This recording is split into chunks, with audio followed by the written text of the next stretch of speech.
Nós estamos nos movimentando. Esse é um tempo muito especial. Já estamos na estação das sementes, o tempo em que nós nos esforçamos por lançar o Evangelho na vida da maior número possível de pessoas.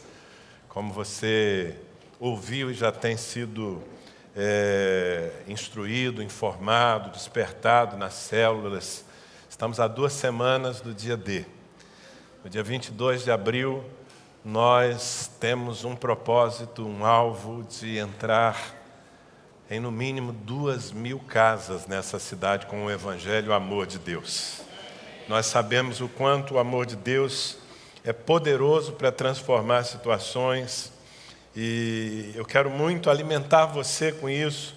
Se você é parte dessa comunidade, se você está comprometido com o Senhor Jesus dentro dessa igreja, você faz parte de uma célula, certamente você já foi envolvido de alguma maneira nisso, não é? Nessas últimas semanas nós temos tratado de orar, de nos mover pela cidade, e eu quero fortalecer você nesse propósito. Talvez você olhe ao seu redor, veja tanta gente, às vezes gente mais capaz do que você mesmo. Esse é um dos riscos que corremos quando fazemos parte de uma comunidade, uma igreja grande. Nós vemos muita gente ao nosso redor e às vezes isso nos leva a pensar que a nossa parte dentro de um processo não é tão importante assim. Que se eu me ausentar, se eu não me mover, isso não fará a mínima falta. Mas eu quero dizer para você que, ao contrário, o que Deus está nos propondo nesse tempo, de invadir essa cidade com a compaixão, com o poder do Evangelho, depende da participação de cada um de nós aqui. É a hora de nós devolvermos um pouco daquilo que Deus tem derramado sobre as nossas vidas. E eu quero falar um pouco sobre isso com você. As casas de paz são uma inspiração de Deus que nos veio já há 6 anos.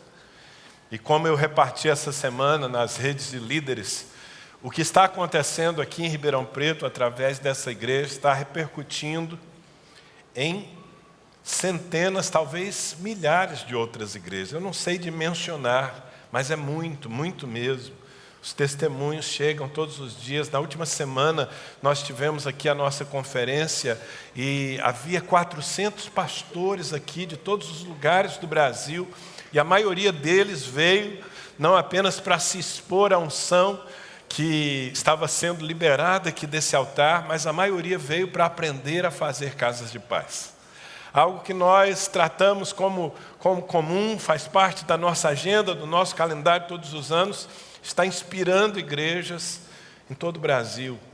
E eu tenho procurado compartilhar isso para que você saiba que é muito mais do que você pensa.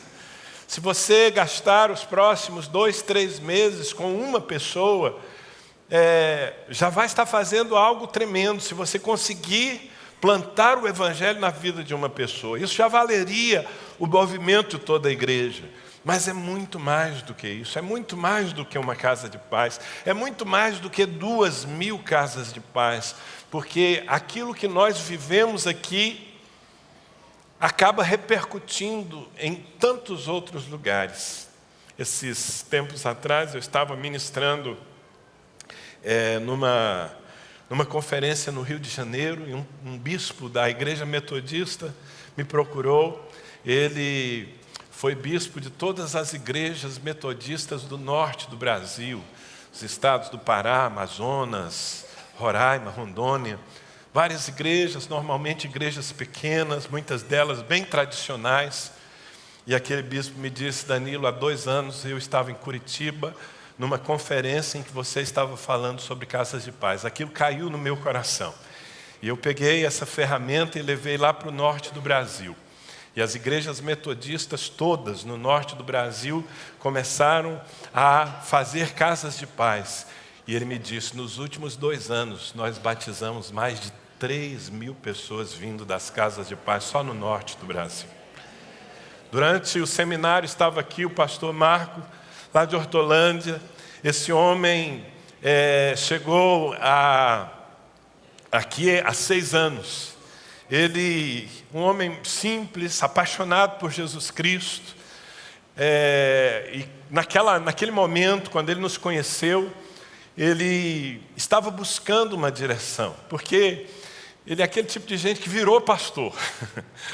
Ele saiu da velha vida, ele se envolveu com drogas e teve uma vida bastante irregular. E quando ele conheceu Jesus, se apaixonou por Jesus, ele quis fazer alguma coisa para tirar jovens do mundo das drogas. E aí, sem muita estrutura, sem muita experiência, ele abriu uma casa de recuperação para viciados em drogas. E rapazes começaram a ser tirados das drogas pelo seu ministério.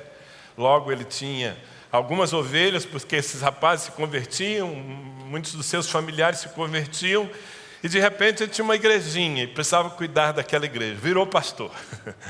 Não foi o caminho natural, mas ele virou pastor, com um coração intenso, mas não tinha uma visão, uma direção. Foi quando ele veio aqui a Ribeirão Preto. E ele veio justamente naquele ano em que nós tínhamos feito a nossa primeira colheita de casas de paz.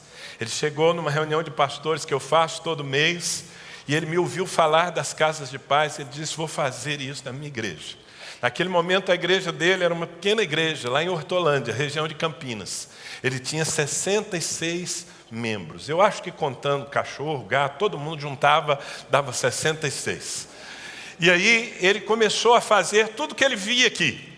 Ele testemunhou para os pastores. Ele disse: gente, o meu segredo foi o seguinte: copiar e colar.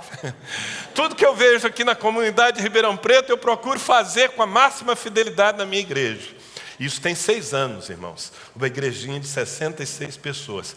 No ano passado, eles abriram 726 casas de paz. Estão fazendo uma colheita fantástica na região de Campinas. Esse ano, certamente, vão além disso, porque ele tem um povo apaixonado, uma igreja jovem, nova. E eu estou contando tudo isso para dizer para você que quando nós nos compenetramos e entendemos que o Senhor está nos movendo, os resultados vão para muito além do que a gente imagina. Eu quero convidar você a abrir a sua Bíblia em Lucas capítulo 10. Embora eu vá ler um texto antes, mas eu quero que você tenha a sua Bíblia aberta em Lucas capítulo 10. Está aí na sua Bíblia? Porque eu quero que você realmente acompanhe, ainda que nós joguemos aqui os textos e as anotações. Na verdade, nessa noite eu quero com você revisitar a passagem bíblica que nos inspirou. Sabe que eu saio aí pelo Brasil, ministrando em muitos lugares, e às vezes eu sou apresentado como o idealizador, o criador das casas de paz. E aí eu tenho que consertar. Quando alguém me apresenta assim, agora com vocês, o pastor Danilo, ele é o idealizador das casas de paz, eu vou logo tratando de refazer essa apresentação, porque de fato não fui eu que inventei isso. Foi Jesus Cristo. Quem fez a primeira vez foi Jesus Cristo com os seus discípulos. E eu apenas tive a clareza de ver na Bíblia e ter a coragem de tentar reproduzir. E graças a Deus tenho encontrado aqui uma igreja que crê na palavra dos seus profetas, que anda junto, que se move. E por isso, nesses últimos anos, todos os anos, nós temos em média entrado em mais de 1.600 casas a cada ano com o Evangelho poderoso de Jesus Cristo. Sabe que há um texto na Bíblia que sempre me deixa assim, perplexo. Na verdade, acho que eu posso ser mais sincero, cheio de dúvida. Porque Jesus, certa vez, ele disse, está registrado em João, capítulo 14, versículo 12, ele falou assim: digo-lhes a verdade, aquele que crê em mim, fará também as obras que eu tenho realizado. Fará coisas ainda maiores do que estas, porque eu estou indo para o Pai. Toda vez que eu leio isso, eu fico pensando: meu Deus, o que pode ser maior? Jesus está dizendo que aquele que crê nele, ou seja, nós, faríamos obras maiores do que as que ele fez. E aí eu começo a pensar nas coisas que Jesus fez, e eu digo, é imbatível, não dá para passar, não dá para fazer mais do que o que ele fez. Porque o meu Senhor, ele ressuscitou mortos. Ele cancelava sepultamentos, porque ele entrava numa casa onde havia alguém morto, como aconteceu lá em Betânia, um homem já há 4 dias, apodrecendo numa sepultura. E há uma palavra de Jesus, aquele homem chamado Lázaro ressurgiu dentre os mortos. Jesus tocava nos olhos dos cegos e eles voltavam a ver. Jesus abria a boca aos mudos, Jesus abriu os ouvidos aos surdos. Jesus operou milagres sobrenaturais com 5 pães e 2 peixes. Ele alimentou uma multidão de milhares de pessoas, multiplicando. Ele acalmava o mar com uma palavra. Ele dizia: vento, aquieta-te. E a tempestade parava na hora. E quando você começa a ler essas coisas, você diz: é muito. Nós não temos como fazer algo maior do que isso. Na verdade, alguns desses milagres eu não conheço testemunhos que se assemelhem. Eu sei que mesmo no nosso tempo, há pessoas que estão em nome de Jesus ressuscitando mortos. Por exemplo, Heidi Baker, que é uma mulher tremenda, cheia do Espírito Santo, tem um ministério lindo na África, tem ressuscitado muitos mortos, há muitos testemunhos. Mas a verdade é que é muito desafiador para nós. E esses dias eu estava pensando sobre isso. E Jesus me disse, não que ele quisesse limitar, eu acredito que em termos de grandes milagres, nós podemos ser usados em coisas ainda mais extraordinárias do que o Senhor Jesus fez. Mas Jesus estava falando ao meu coração, ele estava me convencendo de que quando nós nos juntamos, quando a igreja resolve andar em fé, numa mesma direção, quando todos resolvem fazer a mesma coisa, baseada numa direção profética, nós fazemos coisas mais volumosas do que ele fez, coisas maiores. E eu quero levar você de volta à primeira edição das Casas de Paz. Você quer visitar a primeira edição das Casas de Paz? Não foi há 6 anos em Ribeirão Preto, não foi. Foi há 2000 anos, está registrado no Evangelho de Lucas, capítulo 10, texto que eu quero ler com você. Diz assim a partir do versículo 1, depois disso o Senhor designou outros 70 e os enviou 2 a 2 adiante dele a todas as cidades e lugares para onde ele estava prestes a ir. E lhes disse, a colheita é grande, mas os trabalhadores são poucos. Portanto, peçam ao Senhor da colheita que mande trabalhadores para a sua colheita. Vão, eu os estou enviando como cordeiros para o meio de lobos, cordeiros entre lobos. Não levem bolsa, nem saco de viagem, nem sandálias. Não saúdem ninguém pelo caminho. E quando entrarem numa casa, digam primeiro paz a essa casa. Se houver ali um homem de paz, ou um filho da paz, a paz de vocês repousará sobre ele. Senão, ela voltará para vocês. Fiquem naquela casa, comam e bebam o que lhes derem, pois o trabalhador merece o seu salário. Não fiquem mudando de casa em casa. Quando entrarem numa cidade, forem bem recebidos, comam o que for posto diante de vocês. Curem os doentes que ali houver e digam-lhes, o reino de Deus está próximo de vocês, ou é chegado a vocês. Versículo 17. Os 70 voltaram tomados de alegria e disseram, Senhor, até os demônios se nos submetem, até os demônios se submetem a nós em teu nome. Ele respondeu, eu vi Satanás caindo do céu como um relâmpago. Eu lhes dei autoridade para pisarem sobre cobras e escorpiões e sobre todo o poder do inimigo. Nada lhes fará dano.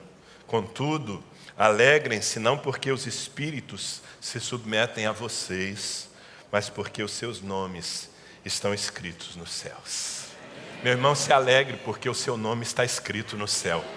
Tem alegria porque você faz parte da família de Deus. Tem alegria porque você traz sobre si o nome do Todo-Poderoso. E não há nenhum motivo maior do que esse para estarmos felizes, nos sentirmos pessoas bem-aventuradas nessa terra. Mas aqui nós temos exatamente quando Jesus inventou essa história de casas de paz. Ele tinha uma igreja naquele tempo menor do que a minha, sabe? Jesus tinha naquele momento apenas 70 discípulos para enviar. Pelo menos eram os que estavam ali à disposição para aquela missão. E Jesus organizou esses homens. Eram pessoas sem muita estrutura. Às vezes a gente pensa assim, discípulos de Jesus. Pensamos logo em gente muito bem preparada, cheia de Bíblia. Nada disso. Eram novos convertidos, sem grandes experiências. Tanto é que quando eles voltam alegres porque tinham expulsado os demônios. Nunca tinham feito isso até então. Então eram pessoas simples, não é? Mas que tinham um coração para Deus. Eu acho interessante porque esses homens vão e quando eles voltam cheios de alegria. Valeu a pena fazer aquele esforço. Jesus os organizou de 2 em 2, exatamente como nós estamos fazendo com toda a nossa igreja mais uma vez. De 2 em 2, Jesus os organizou e lhes deu uma missão. Jesus disse: vocês vão sair aqui por essa região, vão se espalhar pelas cidades e aldeias que há aqui por perto, e vocês vão bater na porta das casas, vão fazer contato com as pessoas, vão entrar nas casas, e quando entrarem nas casas, digam: a paz de Deus seja nessa casa. E se a porta se abrir, se houver ali um homem de paz, um filho da paz, fiquem naquela casa, não mudem, fiquem ali, porque eu vou estar lá nessa casa. E aí os discípulos obedeceram. Eu fico me mordendo porque a Bíblia não conta como foram as reuniões. A nossa curiosidade às vezes é enorme, né? Pelo menos a minha é. Eu gostaria que houvesse pelo menos alguns versículos que contassem como foi uma daquelas reuniões. Foram 35 casas. Agora veja bem, irmãos, 35 casas que foram invadidas pelo Evangelho de Jesus Cristo, através daqueles 70 discípulos. E esse volume causou um impacto tão grande no inferno, que Jesus disse: eu vi Satanás caindo do céu como um relâmpago. Não foi só que vocês expulsaram demônios lá naquelas casas, não. É que o próprio Satanás foi abatido pela ação de vocês. Agora eu estou falando de algo que aconteceu num pequeno volume. 70 homens, 35 casas, e o inferno tremeu. Agora eu quero perguntar: o que uma igreja como essa, com milhares de discípulos de Jesus, pode fazer? O que vai acontecer no mundo espiritual quando nós entrarmos em 2.000 casas, não 35, 2.000 casas, com o mesmo poder, com o mesmo evangelho, com a mesma autoridade? Obras maiores. Nós vamos estar vivendo aquilo que Jesus disse que nós viveríamos. Vocês farão obras maiores do que as que eu faço, porque eu vou para o Pai. Agora, para que isso aconteça, nós precisamos, em primeiro lugar, nos dispor. Eu quero mostrar para você aqui nesse texto algumas verdades que precisam ser lembradas. Eu sei que isso não é novidade para aqueles que já estão aqui na igreja há algum tempo. Esse é um texto que nós precisamos visitar sempre quando nos movemos em casas de paz, para entender que há certos assuntos que nós precisamos colocar a nossa atenção. Eu acho muito interessante que o versículo 1 começa dizendo que Jesus enviou outros 70. Essa palavra outros me deixa bastante curioso. Talvez Jesus já tenha enviado grupos anteriores a esse, pode ser. Mas eu penso que quando a Bíblia diz que Jesus enviou outros 70, está se referindo ao que está escrito no final do capítulo 9. Porque no final do capítulo 9, os últimos versículos falam de algumas pessoas que acabaram não sendo enviadas por Jesus, porque havia um recrutamento, como está havendo agora. Jesus está recrutando você, Jesus está chamando você para participar desse mover do Espírito Santo. Mas naqueles dias, Jesus chamou a todos os que estavam ali, mas alguns não foram.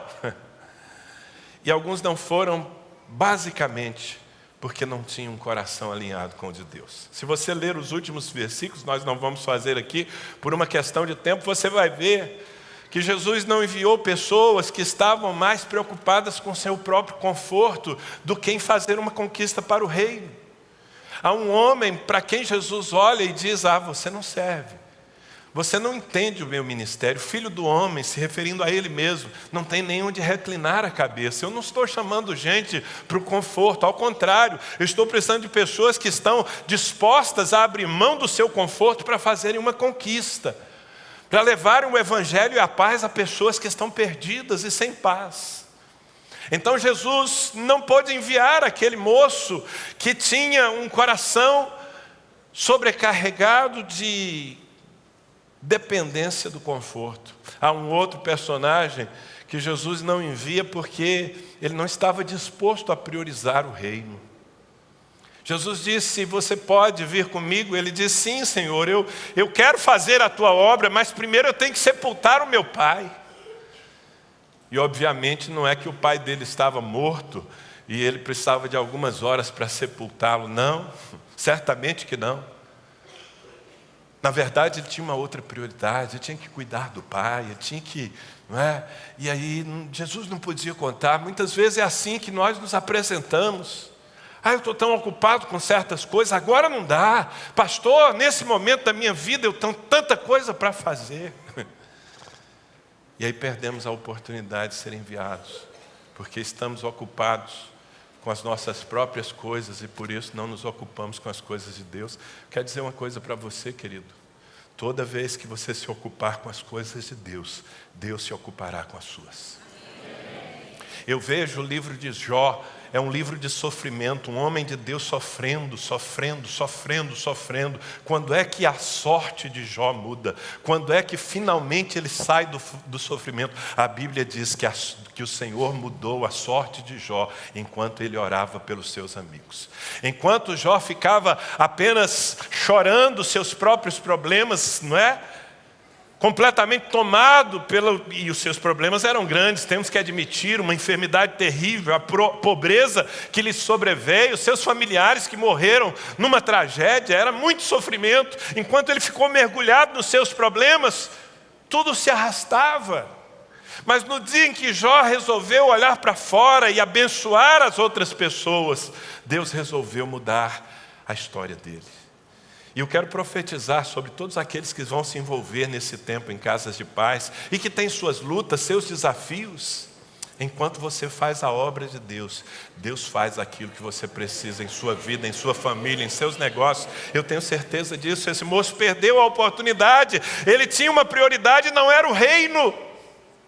A outro, Jesus não enviou porque percebeu que era fogo de palha. Jesus disse: eu não posso contar com pessoas que vão deixar o arado no meio do campo. Eu preciso de gente que comece e termine. Gente que tem, como eu sempre digo aqui, iniciativa e acabativa. Você tem acabativa, não?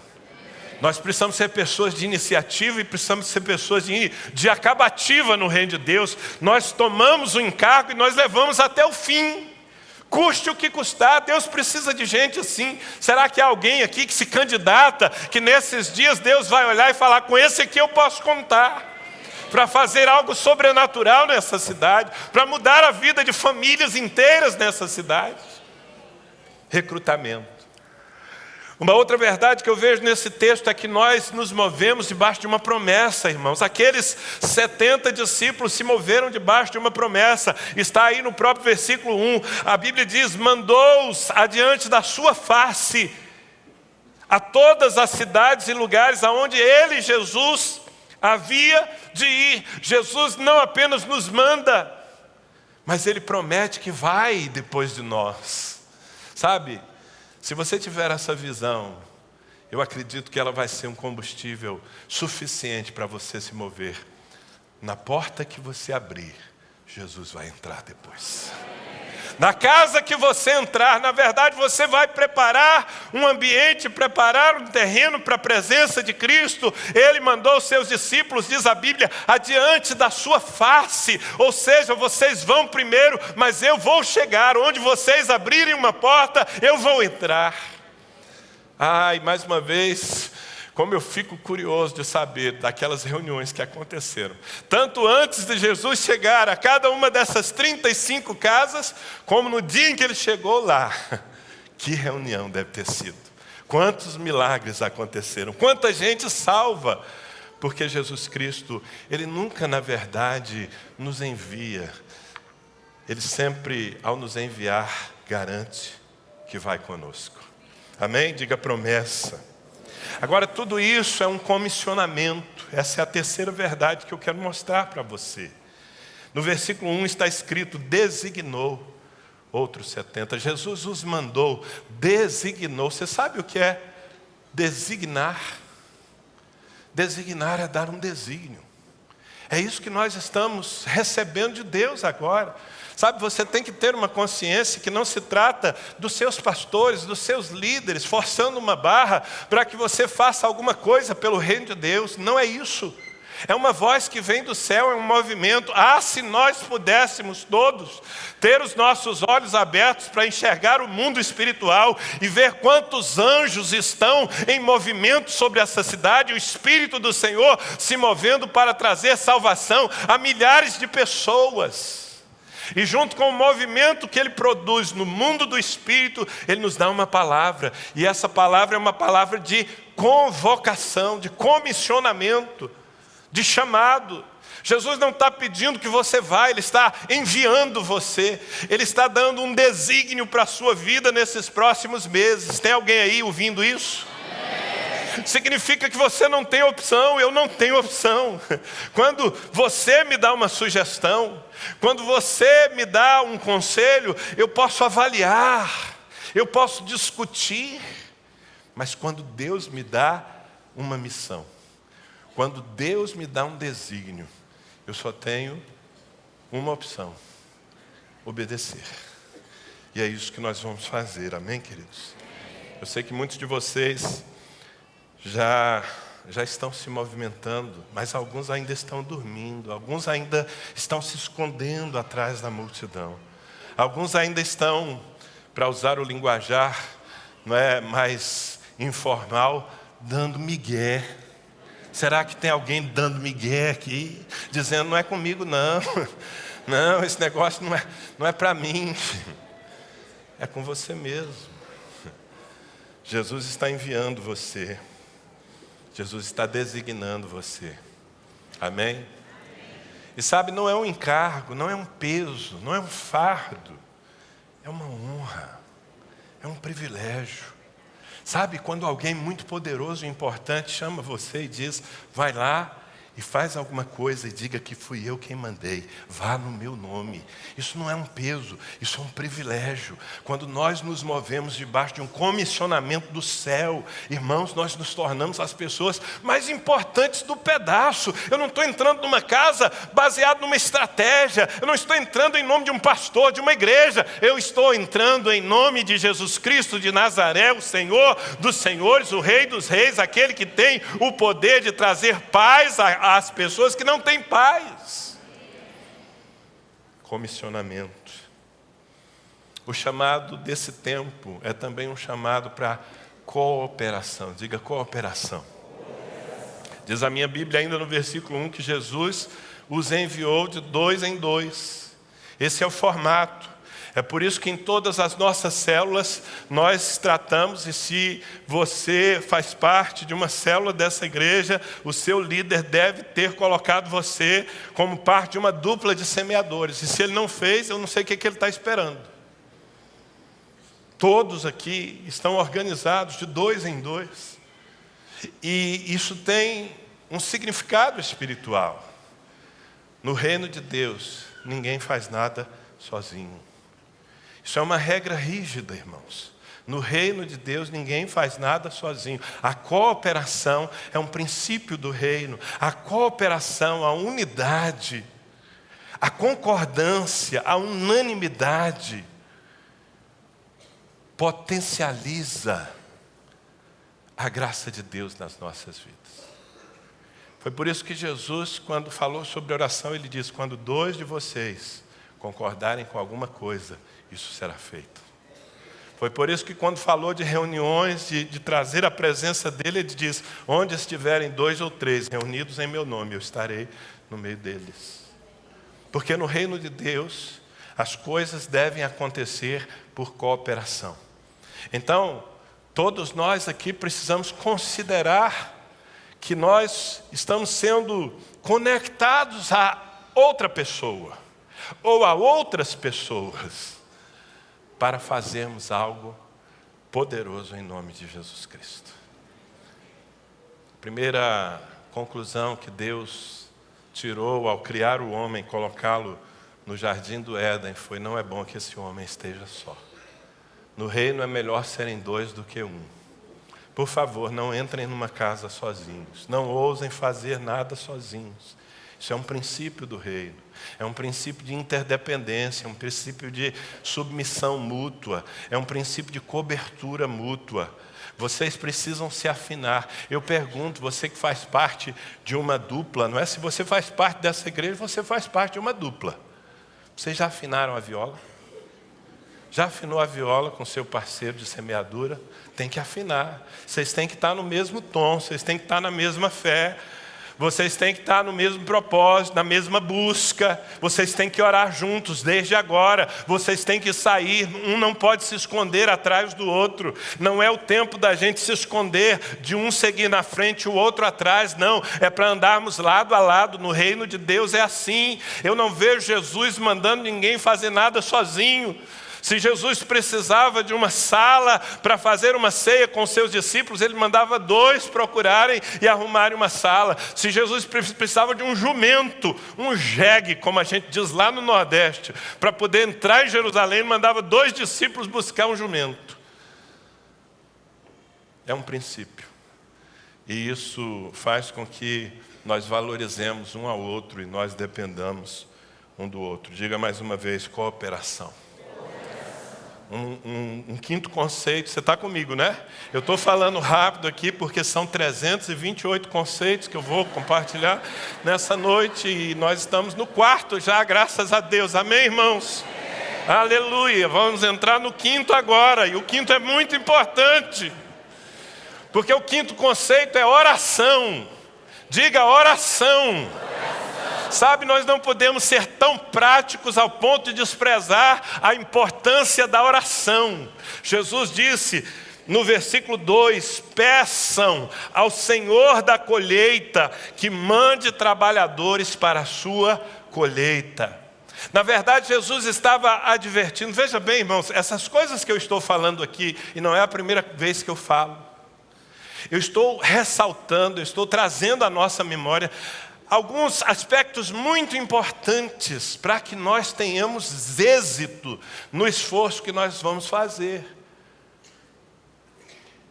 E Jesus gastou tempo falando dessas coisas com os discípulos antes que eles fossem, para que eles compreendessem. E uma das coisas que Jesus disse é: vocês vão se chocar. Vocês vão perceber que a seara, que a colheita é enorme, que as oportunidades são muitas, que as necessidades são muitas, e vocês vão se sentir pequenos diante do campo branco para a colheita. E quando vocês se sentirem pequenos diante da situação, não se apavorem, não desanimem, não voltem atrás. Jesus disse: peçam a Deus. O que é pedir a Deus? Orar. Orem para que Deus envie mais gente, mais trabalhadores, mais obreiros. E de fato a oração, nós já provamos nos anos passados, já vimos uma relação direta entre o tanto que a gente ora antes e durante a campanha das casas de paz e os resultados finais. Houve ano em que nós percebemos que a igreja, ela entrou meio que naquela de nós já sabemos como fazer. Nós já estamos treinados nisso aqui. Podemos ir no peito e na raça. Não que nós tenhamos algum ano que nós não tenhamos levantado um mover de oração, mas precisamos, eu pelo menos percebi, que houve certas ocasiões em que nós não fomos tão incisivos nisso. E os resultados foram menores. Sabe por quê, meu irmão? Porque nós estamos sendo enviados para uma obra sobrenatural. Nós vamos entrar em lugares cheios de necessidades e às vezes cheios de demônios. Nós vamos ter que enfrentar batalhas espirituais para arrancar as pessoas do cativeiro que elas estão. E justamente por isso nós precisamos clamar ao Senhor, precisamos jejuar e orar. Nós estamos há 2 semanas. Domingo que vem, nós vamos ter um culto muito especial, tanto aqui quanto nas nossas extensões. Aliás, no próximo domingo eu quero que você combine com o seu parceiro de dupla vir no mesmo culto, porque talvez vocês frequentem cultos diferentes. Mas no próximo domingo seria muito importante que vocês combinassem de vir as duplas nos mesmos cultos, porque nós vamos, os pastores, orar por vocês e vamos liberar autoridade sobre a vida de vocês, para que vocês possam fazer a obra de Deus debaixo de um poder do Espírito Santo. Amém? Tudo isso é muito importante, oração. Nós precisamos também ter consciência. No versículo 3, Jesus disse: vão, eu os estou enviando como cordeiros entre lobos. Isso é um pouco assustador, não é? Nós vamos como ovelhas, como cordeiros, para o meio de lobos. O que Jesus está querendo dizer com isso? Bom, em primeiro lugar, Ele está dizendo que nós vamos levar uma natureza. É a natureza dele. Você não está indo como um religioso. Você não está indo como uma pessoa qualquer. Você está indo como um cordeiro, como uma ovelha de Jesus Cristo. Ele que é o Cordeiro de Deus que tira o pecado do mundo. Ou seja, nós estamos sendo enviados com essa natureza de Deus que há em nós, para entrar em lugares que estão muitas vezes guardados, como eu falei, sitiados, cercados por espíritos malignos, pessoas que estão muitas vezes presas no pecado, na depressão, na falsa religião, na incredulidade. E nós precisamos entender quem nós somos, em nome de quem nós vamos, e entender que não é uma brincadeira, que é uma guerra. Uma guerra diante da qual nós precisamos ter muita vigilância, precisamos usar a nossa fé e precisamos nos guardar na verdade de que aquele que está em nós é maior do que aquele que está no mundo. E se Deus é por nós, quem será contra nós? Amém? Então, consciência é muito importante. 7, simplicidade. Simplicidade. Jesus disse no versículo 4, não levem bolsa, nem saco de viagem, nem sandálias. Quer que eu traduza? Jesus está dizendo para aqueles 70, não compliquem. Fala para o seu vizinho aí, não complica. Como diz um amigo meu, não é? Se a gente pode simplificar, por que a gente vai complicar? Sabe, Jesus não está procurando gente cheia de bagagem. Jesus não está procurando pessoas cheias de conhecimento. Não, Jesus precisa que você tenha apenas um coração disposto e cheio de fé. Tem disposição na sua vida? Eu vou perguntar de novo, porque senão eu vou pegar isso aqui e vou embora. Deixa eu perguntar de novo, porque não é possível que essa seja a sua disposição. Tem disposição na sua vida? Agora sim, parece que chegamos aqui, não é? E tem fé no seu coração? Pronto, isso basta. Você não precisa de bom português, você não precisa de profundidade teológica, não para isso, não para essa missão. Jesus está querendo apenas pessoas simples, dispostas a obedecer e se mover pela fé. Essas pessoas, como eram aqueles 70, serão usadas pelo poder de Deus e mudarão a história de famílias inteiras, farão milagres em nome do Senhor Jesus Cristo e verão diante dos seus olhos as portas se abrirem do sobrenatural, porque tudo o que o Senhor está pedindo agora é fé. Se você tem fé, isso basta. Vá na sua fé, não precisa se sobrecarregar. Mas nós não vamos ter um treinamento. Não precisa.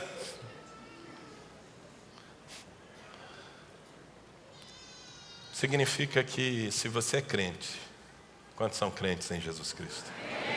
Se você é crente, você serve para essa grande conquista. Simplicidade, simplicidade. Outra coisa, foco. Faz assim para mim. Foco. Vejam o que Jesus Cristo diz no versículo 4. Não saúdem ninguém pelo caminho.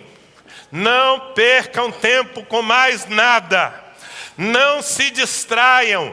Esse é o momento de vocês colocarem o foco num propósito. Agora o que nós vamos fazer é abençoar pessoas, curar enfermos, ministrar a paz de Deus aos corações, amar de maneira prática as pessoas, enfrentar demônios e pregar o evangelho. E o resto você deixa para depois. É o tempo de nós nos concentrarmos nisso. Não só, eu digo, a programação da igreja. Você vai perceber que cada vez mais, e a partir do dia 22, todos os nossos cultos, por 2 meses inteiros, estarão voltados para receber os filhos da paz, para abençoá-los, para abraçá-los, para fortalecê-los, para integrá-los. Mas não basta a igreja preparar o seu programa, você precisa entender que esse é o tempo de você colocar todo o seu foco na conquista que te cabe no meio dessa grande multidão. Faça a sua parte. Concentre-se em fazer a sua parte. Não se distraia. Não se ocupe com outras coisas. Eu me lembro, alguns anos atrás, eu havia feito uma casa de paz e várias pessoas se converteram naquela casa de paz, inclusive o dono da casa. No ano seguinte, esse rapaz com outro que também se converteu naquela casa de paz. No ano seguinte, 1 ano depois, eu encontrei esses 2 irmãos aqui no meio da igreja e eu perguntei, e aí, como é que estão? Eles me disseram, nós 2 juntos abrimos 8 casas de paz. Eu falei, meu filho, você não está fazendo mais nada na sua vida, não? Ele falou, pastor, quase nada. Eu estou com uma casa de paz por dia e no sábado eu tenho 2. Mas nós estamos felizes, nós estamos fazendo uma colheita. E dá para aguentar, são 2 meses. Depois a gente retoma outras coisas necessárias. O que é isso? Paixão. Isso é intensidade. Sabe, quando nós colocamos o nosso olhar em algo que Deus espera. Essa é a minha motivação, que eu quero trazer ao altar de Deus aquilo que não vai ser o fruto do meu trabalho. É o fruto do trabalho de Jesus Cristo na cruz do Calvário. Eu quero, na verdade, trazer as pessoas que Ele já comprou, que Ele já pagou e ainda não foram entregues. E nós vamos fazer essa entrega em nome de Jesus Cristo. Foco, amém, irmãos? Vamos colocar o nosso foco. Amanhã, quantos de vocês aqui, porque já estamos nos movimentando há semanas por isso, quantos de vocês aqui já têm uma porta aberta para casas de paz? Levanta a mão, todos os que já têm uma casa de paz com a porta aberta, esperando, alguns até estão começando antes da hora, não é? Para não perder a oportunidade. Glória a Deus, muita gente.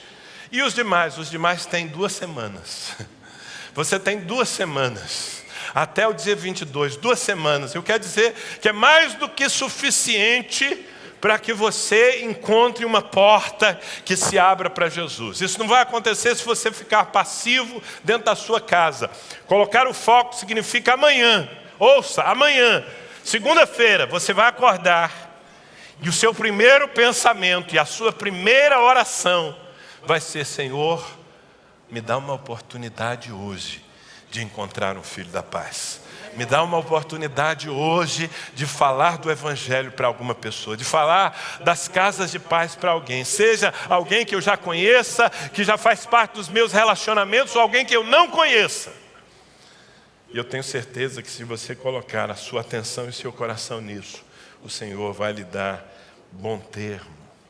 Nós temos também, queridos, você está comigo, né? Estamos chegando na 9, são 328. Uma proposição. Nós temos algo a propor para as pessoas. Nós sabemos o que estamos fazendo. Versículo 5. Quando vocês entrarem numa casa, digam, paz seja nesta casa. Diga comigo, paz. Eu sei que vocês gostam de dizer paz, não é? Eu acostumei vocês aqui com a bênção sacerdotal no final dos cultos, Que o Senhor te abençoe e te guarde. Eu não vou nem completar, que pode ser que alguém se levante e vá embora, não é? Eu não terminei ainda. Mas alguns dias eu deixo de falar essas palavras e alguém vem me cobrar, você acredita? Pastor, você não deu a paz para a gente. Não, querido, eu não preciso impetrar a paz sobre você, porque você já tem essa paz. Jesus disse: deixo-vos a paz, a minha paz vos dou, não vou lá dou como o mundo a dá, não se turbe o vosso coração, não se atemorize, você tem a paz de Deus, a paz que excede todo entendimento, a paz que não é fruto das circunstâncias, a paz que é fruto da presença do príncipe da paz que habita em seu coração. E justamente porque você tem a paz, você tem o bem que muitas pessoas precisam encontrar. Há pessoas sofrendo, aflitas, há pessoas desesperadas, há mães perdendo seus filhos, há mulheres perdendo seus maridos, há pessoas perdendo a sua vida para uma enfermidade, e você tem paz para trazer. A nossa proposta é entrar nas casas e levar paz. Antes de levar o evangelho, antes de levar o reino de Deus, nós levamos a paz. A primeira coisa que Jesus nos mandou fazer é: digam paz para as pessoas. Ah, meu querido, e quando nós oferecemos, sabe, como é que eu encontro um filho da paz, pastor? Não está escrito na testa de ninguém. Ouça, não é muito difícil. Aproxime-se das pessoas. Pessoas que você conhece, pessoas que você mal conhece. Pode ser aquele padeiro que te entrega o pão todo dia, lá na esquina. Pode ser o frentista que abastece o seu carro. Pode ser alguém que se senta do seu lado no ônibus todos os dias, no mesmo horário. Puxe uma conversa com essa pessoa e num determinado momento pergunte a ela: há alguma coisa roubando a sua paz? Há alguma coisa entristecendo, angustiando, preocupando você? E eu vou dizer, você não vai precisar andar muito para encontrar alguém sofrendo, alguém com problemas, alguém sem paz, alguém preocupado. Se essa pessoa compartilhar o seu problema com você, diga para ela: eu tenho um Deus que pode fazer um milagre na sua vida. Você aceita que eu vá à sua casa para levar a paz de Deus à sua vida, à sua família? Gente, ninguém vai morrer por fazer isso. Nós temos uma proposição, uma proposta.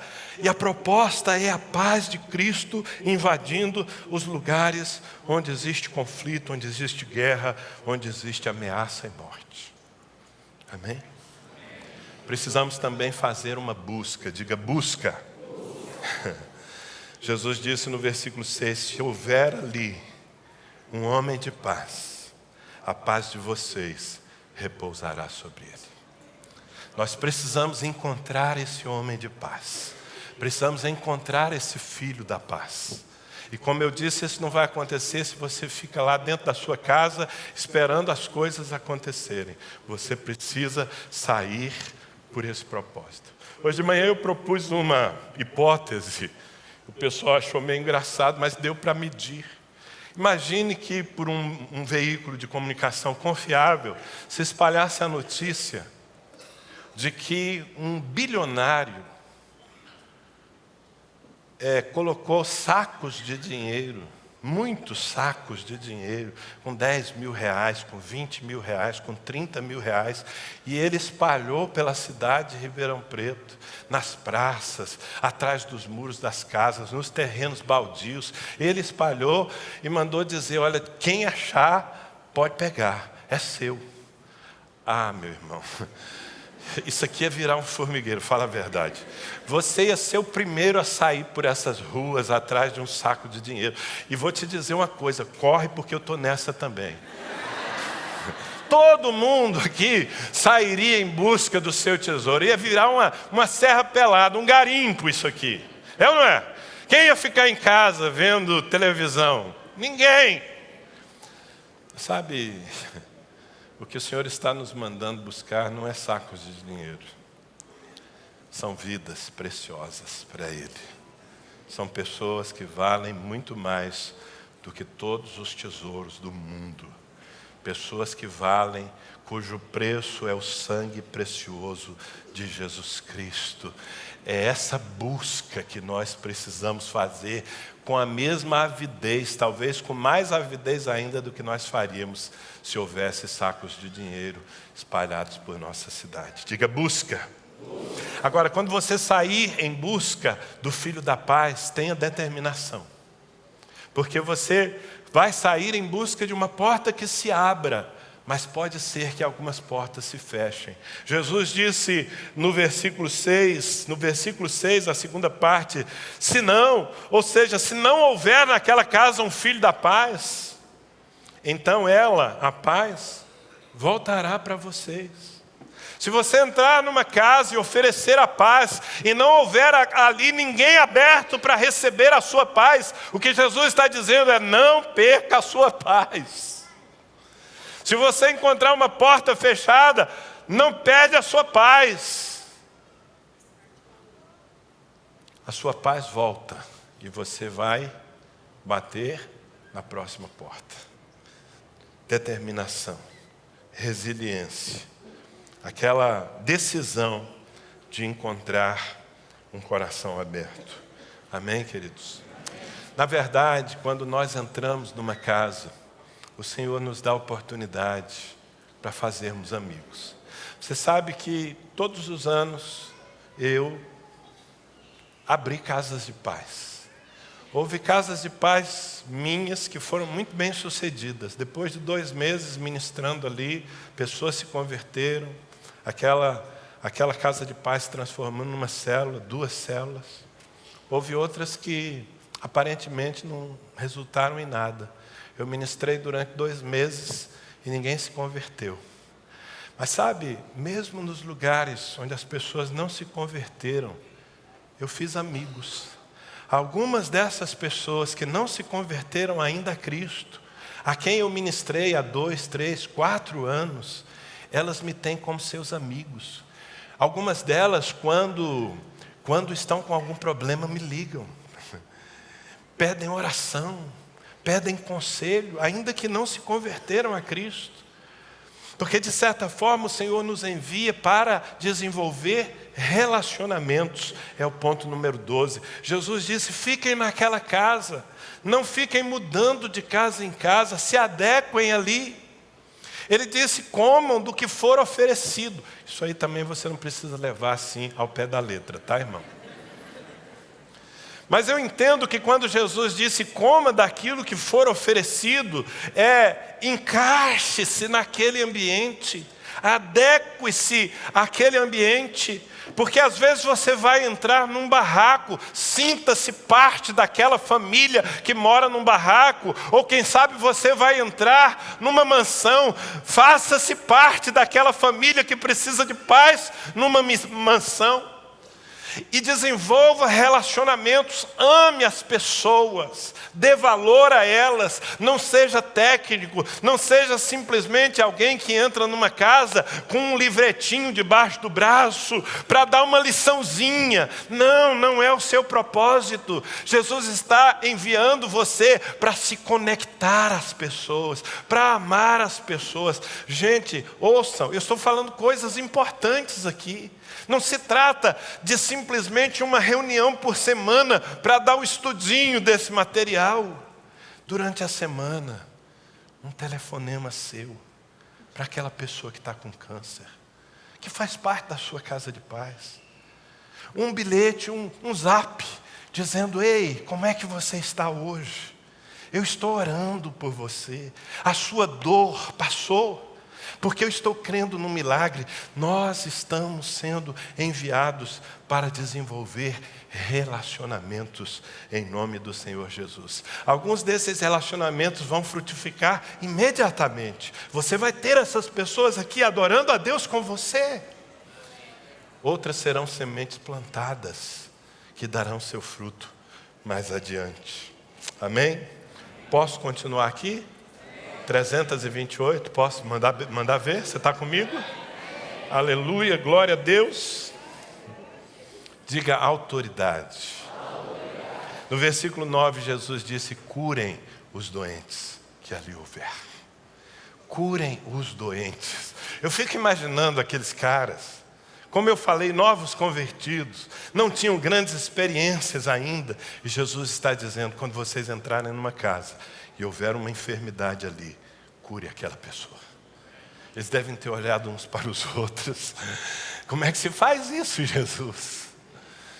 Não, eu creio que não, porque se eram discípulos de Jesus, eles viam quanto Jesus amava as pessoas e como Ele curava as pessoas com seu amor, a partir do seu amor. Mas eu quero dizer, querido, é que nós precisamos entender que quando nós vamos debaixo de uma autoridade. Por isso vai ser tão importante esse culto da próxima semana. Uma autoridade. A Bíblia conta, nós lemos o texto no começo, que quando eles voltaram cheios de alegria. Eles diziam, Senhor, os demônios, os espíritos malignos se submeteram. Nós expulsamos demônios, em outras palavras. Jesus olhou para eles e disse, mas claro, eu dei autoridade a vocês para pisarem serpentes e escorpiões e todo o poder do mal, e nada vos causará dano algum. Então, compenetre-se nisso. Você está indo debaixo da autoridade do nome de Jesus para operar no sobrenatural. Amém? E por fim, meus amados, por fim hoje, porque nós vamos ter que continuar o ano todo para chegar nas 300. E inclusive vou ter que orar muito para encontrar tanta coisa nesse texto bíblico, né? Mas por hoje eu quero terminar te dizendo que há um propósito final em tudo isso. Propósito. Qual é o propósito final? Eu falei sobre amar as pessoas, sobre desenvolver relacionamentos, mas há um propósito final. O propósito final é estabelecer o governo de Deus na vida das pessoas e nas famílias. Versículo 9. Curem os doentes que ali houver e digam-lhes, o reino de Deus chegou a vocês. Amém? Você sabe o que é o reino de Deus? O reino de Deus é o governo de Deus. Se depois de 7 semanas ministrando, orando, pregando a palavra, amando as pessoas, ficar claro para elas que Deus quer governar a vida delas. Não apenas abençoá-las com uma cura, com um filho que saia das drogas, mas que Deus quer governar a vida das pessoas, estabelecer o reino dele dentro daquelas casas. Se nós conseguirmos chegar nesse ponto, nós teremos cumprido todo o nosso propósito. E o resultado disso tudo vai ser que os céus vão se alegrar, o inferno terá vivenciado um prejuízo tremendo, e nós vamos voltar como voltaram os 70, cheios, possuídos de alegria. Eu estou com o meu coração cheio de fé. Eu creio que nós vamos fazer obras maiores do que Jesus fez. Diga comigo, obras maiores. Prestem atenção, nós temos a faca e o queijo na mão para fazer, a partir do dia 22 de abril, obras maiores do que Jesus fez. Como é que nós vamos conseguir? Você precisa fazer a sua parte.